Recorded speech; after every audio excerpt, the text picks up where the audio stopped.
Hello and welcome. You can open your eyes now, my love, my darling. Oh my gosh. Hello. What if I did the entire podcast just like this? I think you should. What's I stopping could. you? I could try. Well, look, when I talk, it like pivots a lot.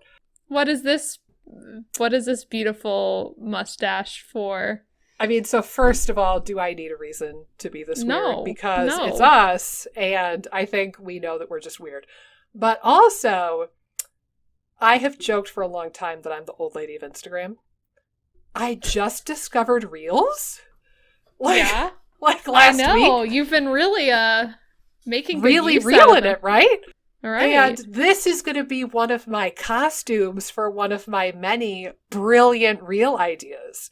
And maybe I'll put it in a YouTube video at some point in the future. But yes, this magnificent mustache is going to make an appearance in a reel. I love it. On the Triangle Guts Instagram. I'm here for it, Nikki.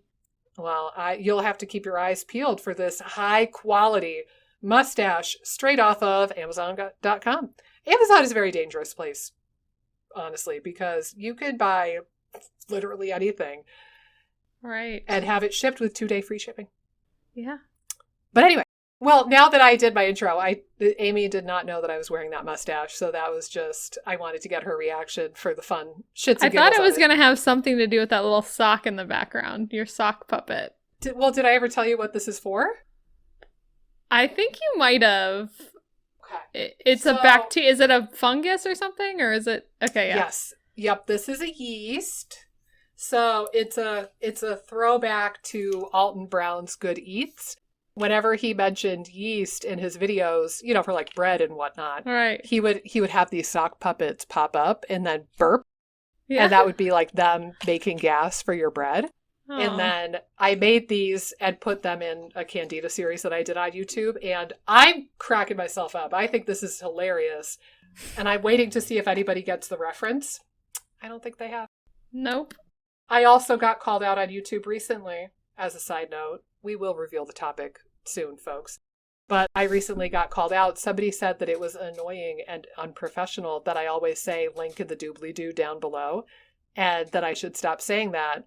And I was like, well, I'm not going to, though, because it's a reference to one of my favorite YouTubers, and I'm just waiting for somebody to catch the reference and call me out on the reference, and nobody has, and I've been on YouTube for like 4 years. So I'm starting to lose faith, but if you know what I mean when I say that the link is in the doobly-doo down below, if you know who I'm referencing, then you get a point in the universe. I don't know what it would do.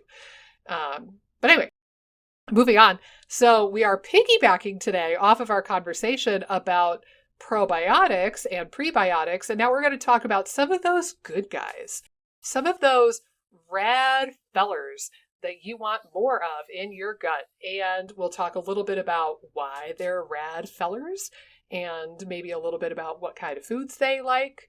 And with that, I would just open the floor to my dear co-host and ask, where shall we start off? You can name a bacteria, or we can just go with the overarching theme to start with. But what think you, my dear? Yeah, let's start with Bifido Bacteria, just because, they're definitely lower in people that have IBS, like across the board in different studies. And I think you could argue, go ahead. Are you playing with the cord again for your microphone? No, I'm not.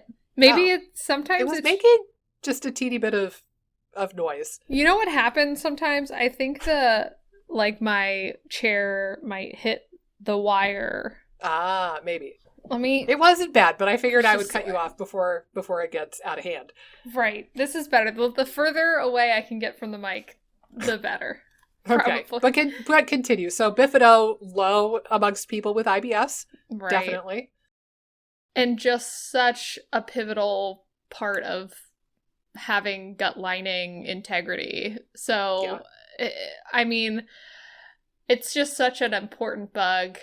And I love that we're doing this series too, because there's so much focus on pathogens and bad bugs and killing and clearing. And that's why people do 99.9% of stool testing, right?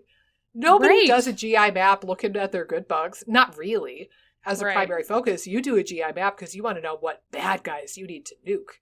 Right. So it's, I think it's an important to lead with the conversation of the good guys, because honestly, they're usually more important than the bad guys anyway. Right. Yeah, but I think, again, Bifido would be the one that I'd probably start with. And I think, again, because it's been widely sort of looked at to be low from a IBS standpoint. So I want to start there. Do you have any specifics you want to jump into on Bifido? Yeah, I mean, I think that just acknowledging that they're low in virtually every research study on IBS. Right. They are not overgrown in SIBO. Right. I'm going to say that louder for the people in the back. They're not overgrown in SIBO, no matter what Amy Meyer's website tells you. If you find a study where they demonstrate that, please, for the love of God, send it to me, because I would love to read that study. But they're really important. I think one thing to know, couple things to know. A is that we're going to try to have a conversation about the good bacteria and the bad bacteria for this episode and the next one. And we're going to talk a little bit about the reasons why one bacteria might be particularly good, right? But acknowledging that it might not be as relevant that Bifidobacterium produce acetate. Right. But the thing to know is that these good bacteria make good compounds, and then they're involved in cross-feeding. So it's like, if you and I were bacteria, right? And if you, the listener, were a third bacteria, maybe I eat a fiber and I make compound A, and then Amy eats compound A and turns it into compound B, and then you, the listener, eat compound B and make compound C, right? So it might not be the best way to talk about the microbiome to look at it from this lens, because it's very simplistic and reductionistic to say, oh, Bifidobacterium make this and Faecalibacterium make this, because it's really an ecosystem. If you take out one of the players of an ecosystem, you're going to affect the entire thing. But nonetheless, Bifidobacterium are very important for maintaining gut integrity. Mm-hmm. They make anti-inflammatory compounds, again, like some of the short-chain fatty acids. Right. If I remember correctly, some of them can make GABA. I think they're a little bit less famous than the Lactobacili, but some of them I think can make GABA, if I remember correctly. And again, it's involved, they're involved in that cross-feeding relationship between other good bacteria. And then one other thing I want to say about Bifido is that, again, literally every study you look at across IBS and the population in general, practically everybody is going to have low Bifido with a few exceptions. And yet, when you run a GI map test, everybody looks okay on the Bifido. I've run, I don't even know how many, 100 or more GI map tests. I have never seen Bifidobacterium flagged as low. Not once. What the fuck's up with that? Diagnostic Solutions Lab? How is that even possible? When every research study repeatedly says that Bifido are low across the general population, and particularly in people with IBS. How the F does that work? I strongly, strongly believe that the beloved GI map that everybody and their brother talks about, I think that they suck at assessing Bifido. They are either measuring something and calling it Bifido when it is not in fact Bifido, and it's inflating the levels, or their reference range is set way too low, and they need to raise the cutoff range so that they're flagging way more people for low Bifido. But do not rely on the GI map test for assessing your Bifidobacteria, because I guarantee you're going to be led astray. That's my soapbox moment. Now I'm going to kick it to you. No, that's such a good point, and I know we've talked about this before. In particular, from a Bifido standpoint, do you typically 16S type tests when you're looking at genus level stuff? Yeah, and that's a good point too. culture-based technology also sucks for this kind of stuff. Because Bifido and Lactobacilli, well, Bifido especially, I forget all the classifications. I think Bifido might be facultative anaerobes, if I remember correctly, which means that they won't immediately die when they're exposed to oxygen, but they strongly prefer an oxygen-devoid environment, if I remember correctly. Yep. And the thing is, if you take a bacteria like that, you poop it out, you ship it to the lab, hoping that it's still alive, and then they put it on a petri dish, and they try to grow it and culture it, or whatever they're doing in the lab. The likelihood that you're going to get a really good, strong colony from that is slim to none. Versus a bacteria that's in either a facultative or an obligate aerobe bacteria like E. coli. E. coli loves oxygen. Loves it. And that's why it can be in foodborne illness, and it can overgrow in like the runoff water from CAFOs. That's why E. coli is so problematic, in part because it'll survive in an oxygen-rich environment, aka our atmosphere. So, you know, you try to grow something like E. coli, you get 4+, right? 4+ on all those culture-based technologies. Klebsiella, same thing, 4+. And, you know, Pseudomonas, 4+. But poor little Bifido, it's going to look like you have no or very little growth, when I don't know if that's always accurate. Right. I think, oddly enough, I think that Bifido is going to be a little bit more accurate on those culture-based technologies than the GI map. Because at least they're consistently showing people that they have low Bifido levels. But it might not be quite as doom and gloom as the culture-based technologies imply. But yeah, I think 16S is good. I also really like the whole genome sequencing test for this, like Somagen. But the problem is that Somagen only looks at the individual species. They don't give you a whole genus view of Bifido and Lactobacilli. So if you're like me, like I do have some Bifido on 16S testing, but I don't have any of the really amazing ones. Like I don't naturally have Bifido longum, Bifido bifidum, Bifido infantis. Like I don't have the big MVP players.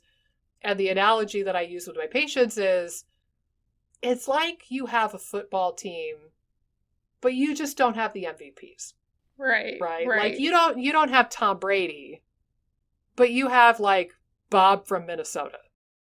I'm impressed that you knew who Tom Brady was, Nikki.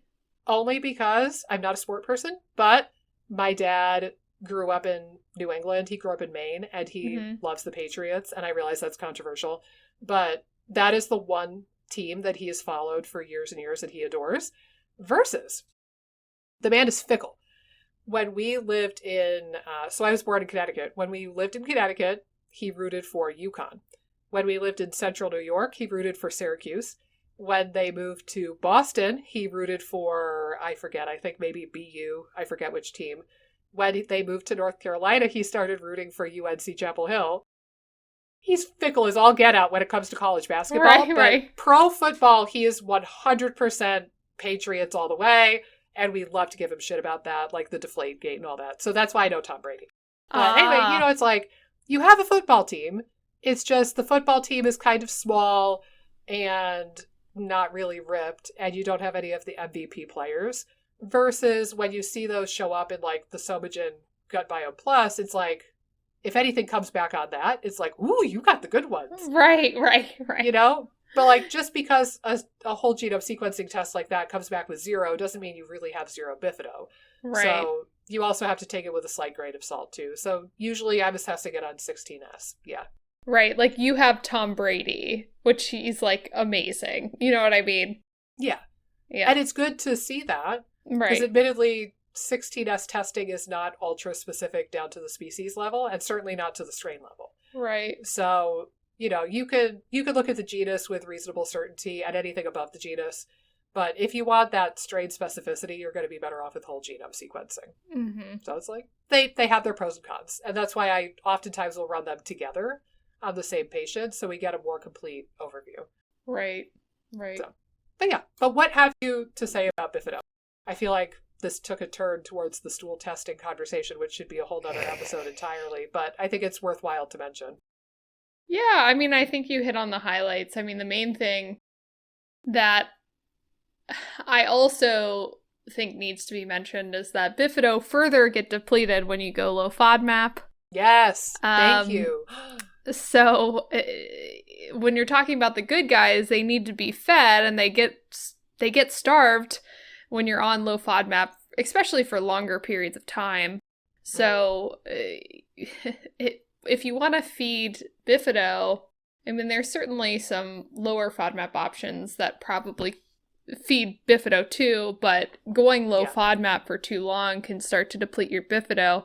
Yeah. And it can leave your gut lining depleted in a way that could lead to more permeability and things like that, more inflammation, more imbalance. So I think diet-wise, you want to make sure you're eating FODMAPs to be able to preserve your Bifido populations, unfortunately. So just wanted to throw that out there as something to keep in mind too when we're talking about Bifido. Yeah, and I would add FODMAP through food, or also FODMAP-based prebiotics like inulin, FOS, GOS, XOS. Right. All of those are going to feed Bifido to quite the extent. Lactulose also feeds Bifido. It's said to be bifidogenic, as a matter of fact, because it strongly preferentially feeds Bifido. Mm-hmm. So yeah, you've got some options to feed them, but a lot of those options end up being FODMAPs. Right. Right. And that actually segues. The good folks at home are probably anticipating that we'll go right to the lactobacilli conversation, but nay. Let's go to Faecalibacterium prausnitzii, funnest name in the ecosystem, in my opinion. But Faecalibacterium is also getting in the spotlight because it's repeatedly shown to go down on a low FODMAP diet as well. And this is another really important bacteria that you don't want to deplete, and it consistently goes down on the low FODMAP diet. And we've said this again until the cows come home, but carbs are not evil. Whole grains are not evil. They are actually quite good for you in a lot of ways. And Faecalibacterium prausnitzii seems to really like FODMAPs and whole grains. So, and resistant starches to some degree too. So if you think about a lot of people with IBS and SIBO, and to some extent IBD, and they go out and they're restricting or eliminating FODMAPs, they're restricting or eliminating carbohydrates and whole grains and potatoes and resistant starches, and it's a really slippery slope. Faecalibacterium is typically your number one butyrate producer. Butyrate is like the bee's knees, for those of you who don't know. It's profoundly anti-inflammatory. It heals the gut lining. It keeps your colon cells healthy. Butyrate is great stuff. Yeah. And taking out or lowering your number one butyrate producer is usually not such a good thing to do. Right. But Faecalibacterium is going to be your number one MVP in that regard. So kind of a big deal. And I would say, too, where some bacteria like Bifido and Akkermansia are more known for keeping the gut lining healthy, like, the leaky gut or non-leaky gut, as it were, and the mucus lining. Faecalibacterium seems to hang out in the intestinal lumen, where all the food is, and it's said to be a proxy marker for intestinal lumen health now. Wow. So, it's kind of a big deal. Yeah, I feel like I don't have tons to add there. I think you hit on all the highlights. And I think, again, it's like, we can't say it enough that you don't want to be on low FODMAP long term. It's like beating a dead horse. Yeah, shake everyone to shreds. And if you come to our gut healing retreats when the world goes back to normal, we will shake you until you... I'm picturing, actually, no, you know what I'm picturing? Here we go. We could turn this into the best or the worst thing ever for people. You know how in The Simpsons, Bart would have to write things on the board repeatedly? Yeah. Like, I will not light the school on fire. I will not light the school on fire. We could have our participants write, FODMAPs are good for you. Carbohydrates are good for you. Right. I love carbohydrates. And we could have them write on a chalkboard repeatedly. We could have a lot of stuff on that chalkboard, really. We could, truth be told. Side note, we're not going to make you do that. That is 100% joking, but it's kind of a fun thing to play around with in the brain. But since I hogged the spotlight on Faecalibacterium, care to get us started on Lactobacilli, perhaps? I don't know. What about Akkermansia? I'm feeling that. Okay, you go, girl. You talk Akkermansia.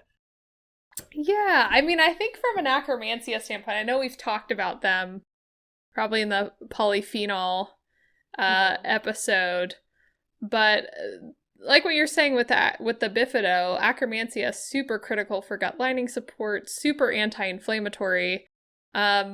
It's funny because, and I might have mentioned this in the polyphenol episode, but they love polyphenols. And for the longest time, we didn't really understand why polyphenols were anti-inflammatory until they realized that they were modulating the gut bacteria and increasing Akkermansia. And so the interesting thing is that, you know, these polyphenols increasing Akkermansia, and it has widespread anti-inflammatory effects from a whole body standpoint. But yeah, and I think Akkermansia do a lot to protect the mucus lining.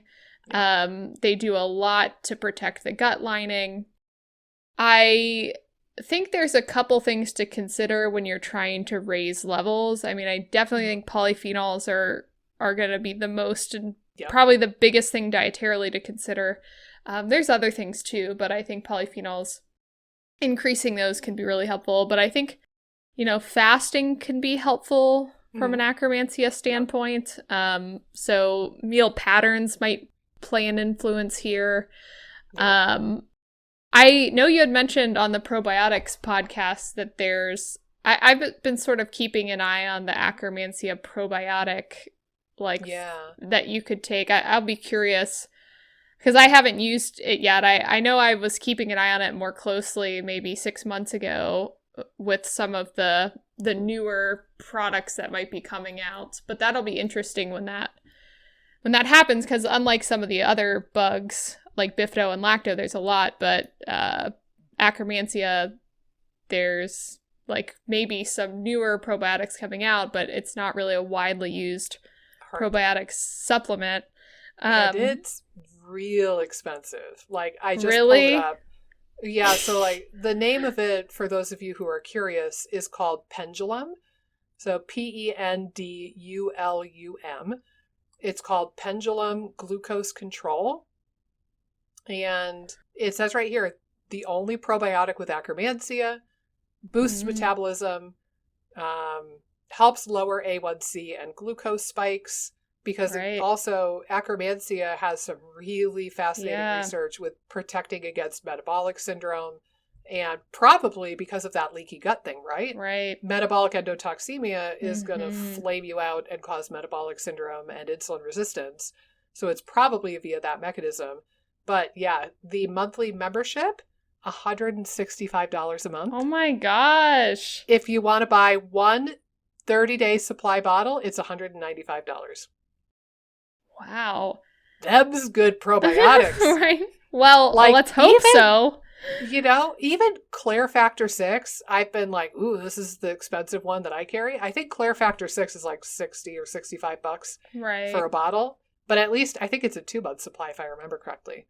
And even Megaspore is cheaper than that. So yeah, it's a big bite to chew off. But they also say, I don't know if it's available yet.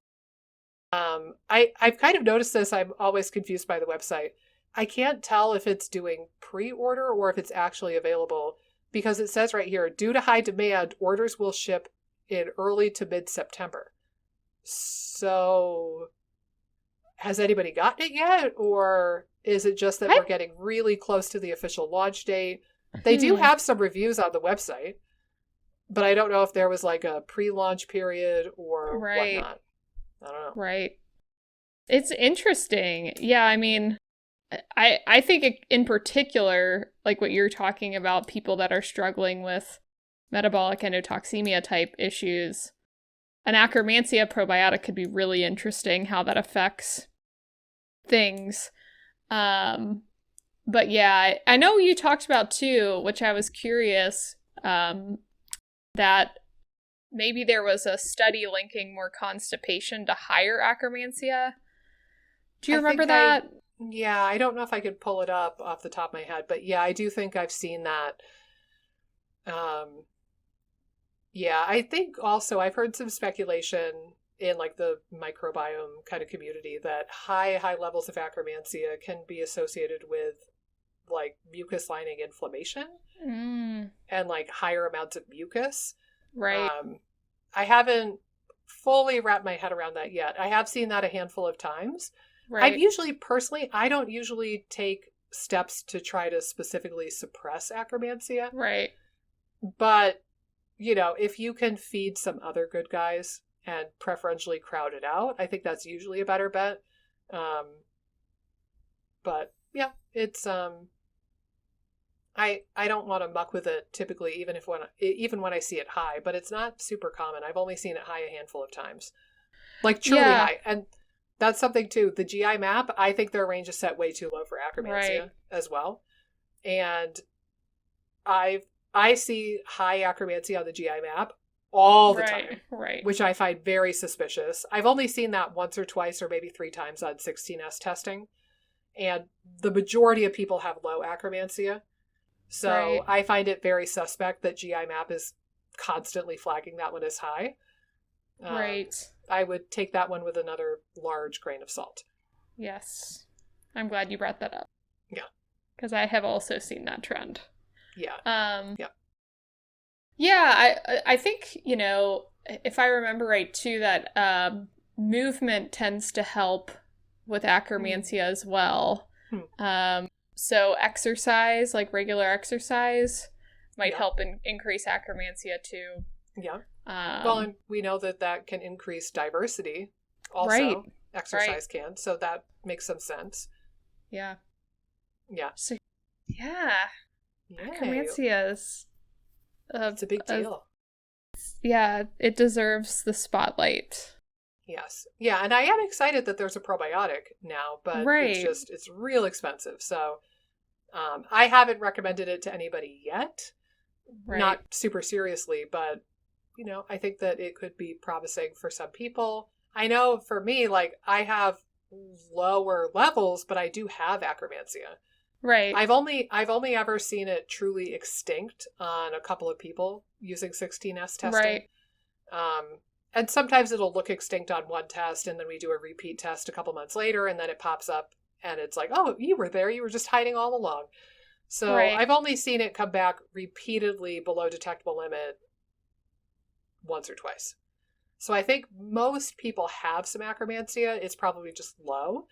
And then if it's low, you can always throw it a life jacket and you can feed it. Sorry, I lost you for a second. But I think I got the gist of what you're saying. Yeah. If something's there, you can feed it. If it's gone, you can't feed it. Like, I joke with people, we can't leave out dinosaur food and expect to bring back the dinosaurs because they're gone. But, you know. Well, and I do think it could be a possible cool video for you is to try the pendulum. Yeah, that's true. Probiotic and give us your take. I wonder... I'll have to look back at my husband's stool testing, actually. Because, I have low levels, but I don't have any sort of, like, obesity or diabetes stuff that we could monitor. But my husband has some stuff to work on in that department. I forget what his levels looked like. Hell, I'm going to bring it up. I'm curious. I wonder if I could pull it up on his Thrive testing. He's a good Bifido producer though, right? Isn't he like freaking stupendous? Yeah. I cannot get over that. It's I'm envious of his Bifido, truth be told. And I've told him that before. I think when I did 16S testing on him a while back, maybe a year ago or so, I think if I remember correctly, he had like 17%. Or no, I'm sorry, 7%. Okay. But still, that's stupendous. Right. Can't wrap my head around it for the life of me, but he also has not had nearly the number of antibiotics that I have had in my life. So, I don't know. Oh, I can't log in. I don't remember the password. Bummer. Yeah, I don't remember if his Akkermansia was low. I feel like that was a little bit low, but his Bifido were fantastic when I measured last time. So, yeah. But shall we? I think the next one on everybody's minds, surely, is lactobacilli. And this is the one, like, Right. going back to the conversation about fermented food and yogurt and probiotic products like capsules. Lactobacilli is a pretty big deal. Again, it makes some short-chain fatty acids, namely acetate. It also makes lactic acid, thus the name. Mm-hmm. And lactic acid and the short-chain fatty acids are both acidic, and they all lower the pH of the colon, which sounds bad because, like, acid is bad, right? But it's actually a great thing because lowering the pH inhibits the growth of the bad guys like E. coli and Klebsiella and Pseudomonas and all of those garbage bacteria that we don't want. So you actually want lots of short-chain fatty acids, lots of lactate, and they can bring the pH down quite a lot, which is really, really nice. Again, that's involved in cross-feeding as well. There are some bacteria that consume lactate, even the dreaded D-lactate. That's a whole other podcast episode for another day. But right. D-lactic acidosis, oh my God, you want to get me going. Good Lord. It's not nearly as common as people think it is in the SIBO space. I have worked with one person with D-lactic acidosis, and even that, we haven't been able to confirm it on testing, but we strongly hypothesize it based on her symptoms. But it's not that common. But the thing about D-lactate that escapes the conversation 99% of the time is that, yeah, lactobacilli can make D-lactate, but so can a lot of bad bacteria like Klebsiella and E. coli. And we're not talking about bacteria that consume D-lactate. So, yeah, we can talk about who's producing it, but also, right. Do you have a deficiency in the bacteria that are supposed to be gobbling it up? Because if so, that's going to increase your level of D-lactate, potentially more so than just having an overabundance of lactic acid-producing bacteria. So D-lactate, we'll talk about that more another day, but you don't have to necessarily live in fear of D-lactate.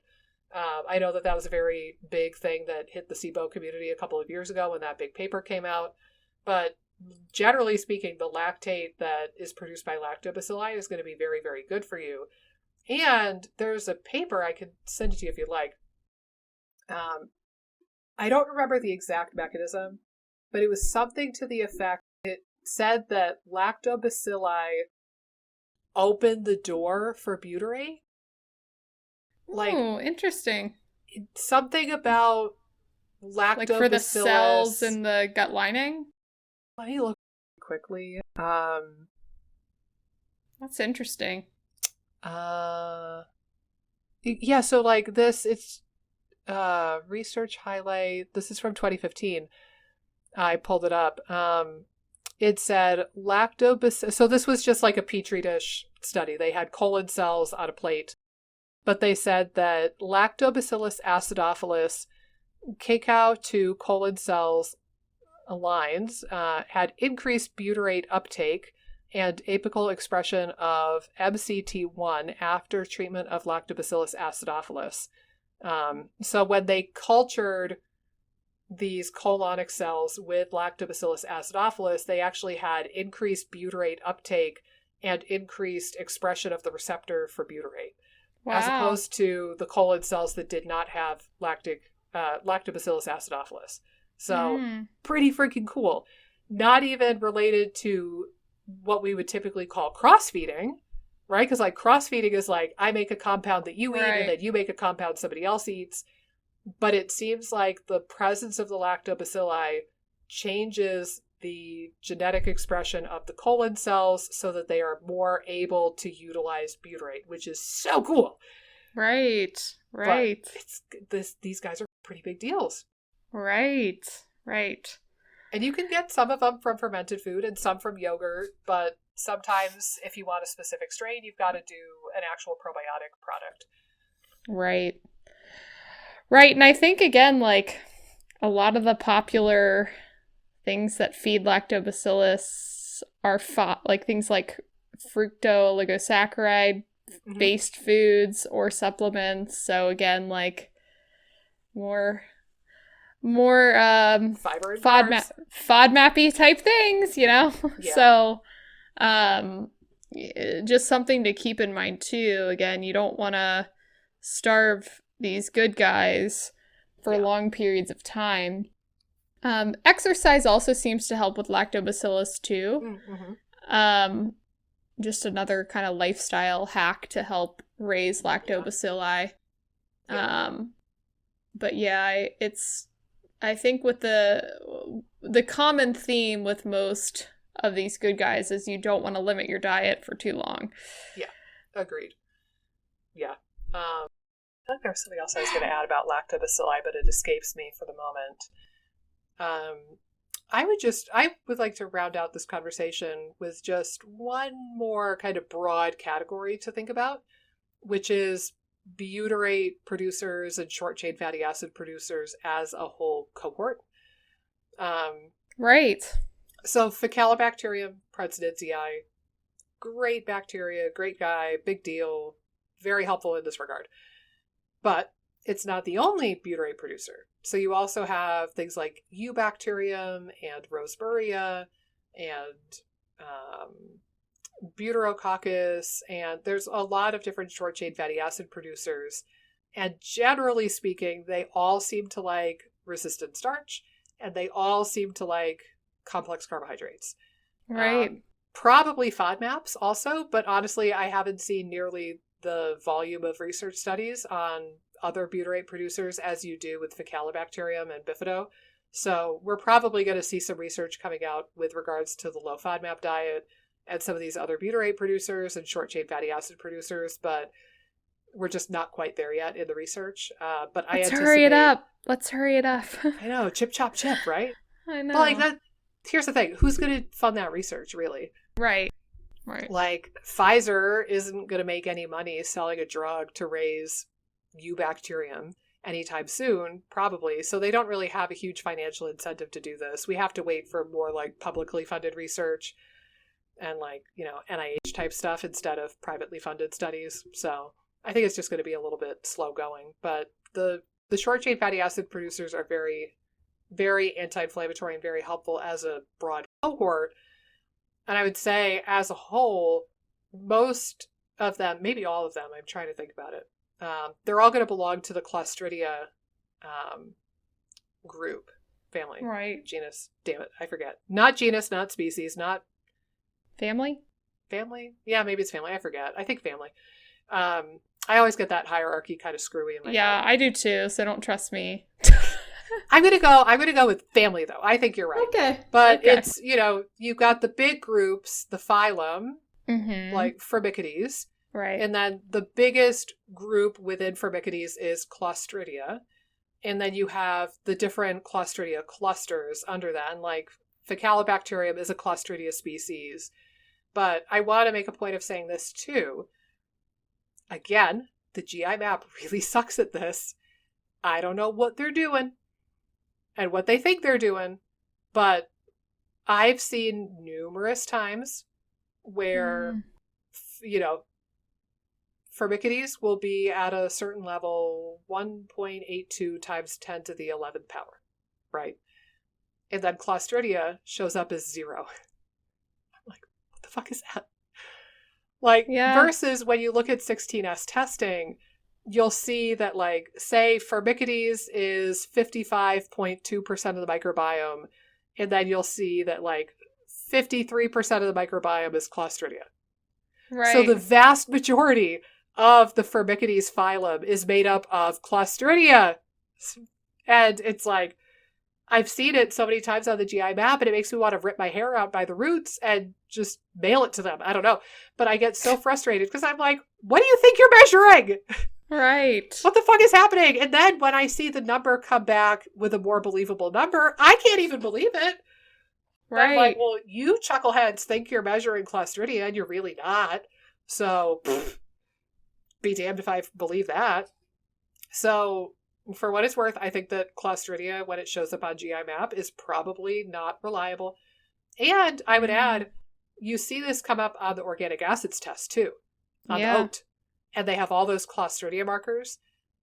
They haven't updated that test in a long time, but I really wonder if the organic acids test, they're labeling almost all of those metabolic byproducts as bad bacteria markers. Right. But the vast majority of Clostridia are actually good protective species, and a lot of them are butyrate producers. So I don't really use that bottom half of the first page of the oat very much. Right. If they're all low, then I will talk about it a little bit. But if one of those markers comes back high and people are like, oh God, I have a Clostridia overgrowth, and I'm like, yeah, we don't know if that's a bad thing. Right. Because a lot of these guys are really good. Right. And, even C. diff is no longer classified as Clostridia. Now it's like Clostridiales, I think, difficile. So they renamed it. They reclassified it. It's not even a Clostridia species anymore. And that was like the big bad guy that everybody talked about. So for what it's worth, Clostridia generally are going to be good guys. And I wouldn't necessarily rely on the organic acids test or the GI map to assess that family. I think you're probably better off doing 16S testing for that one as well.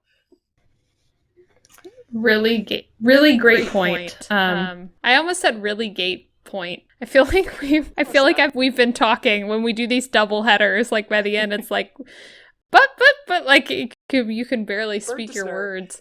Yeah. Well, that's all right. Well, I think I've made all my profound points. Do you have anything else to add about good bacteria other than they are really rad and you want to feed them with food, and there's a lot of them that we probably don't know anything about yet? Yeah, for sure. I mean, to end, the last thing I'll say is like, and we've talked about it already, but just holding these as being equally, if not more important than the bad stuff that's showing up. Yeah. When things are lit up in red, sometimes we innately are going to be like, oh my God, we need to take care of these things. Mayday red alert. But most of the time when I'm looking at people's either past labs or the labs that we're running, like I'm emphasizing the things that are missing or that are suboptimal in their good bugs, not just talking about like overgrowth or anything that seems out of whack from a bad bug standpoint. Yeah. And similar to our conversation from last time with the probiotics, again, it's like you walk into a party and there's a bunch of axe murderers in there. What do you do? Do you go in and try to attack the axe murderers? Probably not. I mean, like you could, but they have axes. So good luck to you. The better thing to do probably is introduce a whole bunch of good guys, put a whole bunch of like Kristen Bell in the room, and then you're going to make the party way more fun and way more, anti-inflammatory of an environment. So you're better off oftentimes trying to crowd out the bad bacteria and the bad yeast and trying to beef up your good bacteria rather than just going in guns a-blazing and trying to kill all the bad guys. Right. We'll talk about the bad guys in the next episode, but just it's not the end-all be-all in your healing process, even if you do have a true overgrowth of the bad guys. Right. Yeah. Rad. Rock on with your bad self. Yes. Amy Holland Camp. All right. Well, guys, it was a pleasure as always. You know the drill by now, but I'm going to repeat it anyway. If you enjoyed this episode and you got a lot out of it and you think it would help others, if you could share it somewhere, anywhere, we would deeply appreciate it. And if you could leave us a 5-star review on iTunes or whatever podcasting app you're on, or give us a like and a subscribe and a comment on the YouTube video, we would deeply appreciate all of those things. And as always, we will see you next time on the IBS Freedom Podcast. Toodaloo.